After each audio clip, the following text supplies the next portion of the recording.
Hello everyone, আজকে বাড়িতে আলুর পরোটা রান্না করেছিলাম।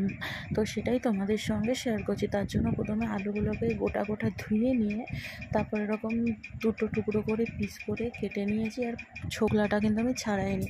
তারপরে এটাকে প্রেশার কুকারে দিয়ে আর জলের মধ্যে প্রেশার কুকারের মধ্যে দিয়ে এটাকে সিটি মেরে নিয়েছি সিদ্ধ করার জন্য।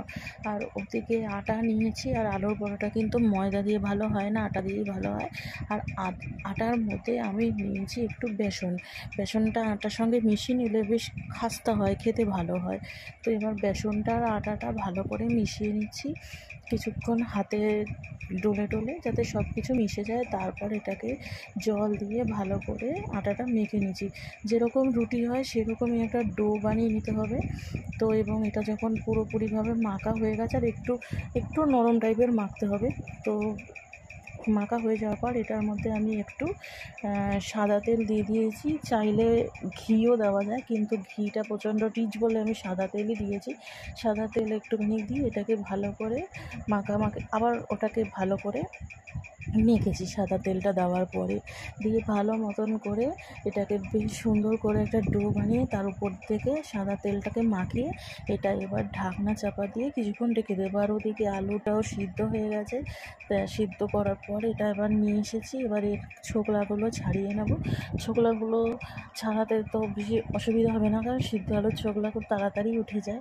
তারপরে ওটার মধ্যে মৌরি, কাঁচা লঙ্কা, লঙ্কার গুঁড়ো, তারপরে ধনে গুঁড়ো, জিরে গুঁড়ো, তারপরে দিয়েছি গরম মশলার গুঁড়ো, চাট মশলা, সব রকম কিছু দিয়ে আর কাশ্মীরি লঙ্কা আর নুন এবং আর দিয়েছিলাম হচ্ছে যে মশলাটা আমি আর হাতে বানানো একটি মশলা আছে, ভাজা মশলা, সেটা দিয়ে এবার আলুটাকে ভালো করে চটকে আমি মেখে নেব।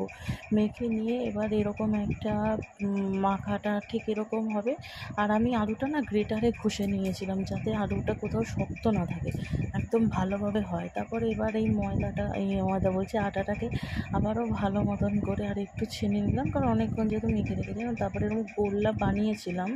প্রথমে এরকম গোল্লা বানিয়ে এর মধ্যে আমি আলুর পুরগুলো দিয়েছিলাম, কিন্তু তারপর আমার মনে হলো এইভাবে না দিয়ে আমি আলু মাখাটার সাথেই যদি পুরোটা আবার মাখি তাহলে আবার খেতে খুব টেস্ট হবে এবং বেলতে আমার সুবিধা হবে। তারপর আমি আবার ওই যে মাখা আলু সিদ্ধটা সেটা দিয়ে আমি আটাটাকে আরও একটু ভালো করে আর একটু আটা দিয়ে ভালো করে মেখে নিয়ে তারপরে এরকম গোল করে লেচিগুলো একটু বড় সাইজের করতে হবে, বেশ বড়, একদম ধামসা সাইজের।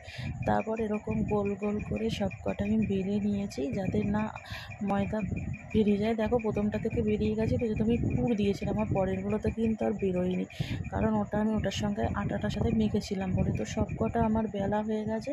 তারপর একটি ননস্টিকের ফ্রাইং প্যানের মধ্যে প্রথমে শুকনো অবস্থায় এইটাকে সেঁকে নিতে হবে। রুটি যেরকমভাবে সেঁকে ঠিক সেইভাবে সেঁকে নিতে হবে, রুটির মতন করে। প্রথমেই এটার মধ্যে তেল দেওয়া যাবে না। তারপর যখন এটা সেঁকা হয়ে যাবে তারপর এটার মধ্যে এরকম তেল দিয়ে এটাকে আস্তে করে লো টু মিডিয়াম আছে এটাকে ভাজতে হবে। ভাজতে ভিতরটাও ভাজা হবে, উপর দিয়েও লাল হয়ে আসবে। তো এরকম করে আমি সব কটার আলুর পরোটাগুলো সব কটা ভেজে নিয়েছি। তো হয়ে গেছে, ভালো লাগলে শেয়ার করে দিও। ধন্যবাদ।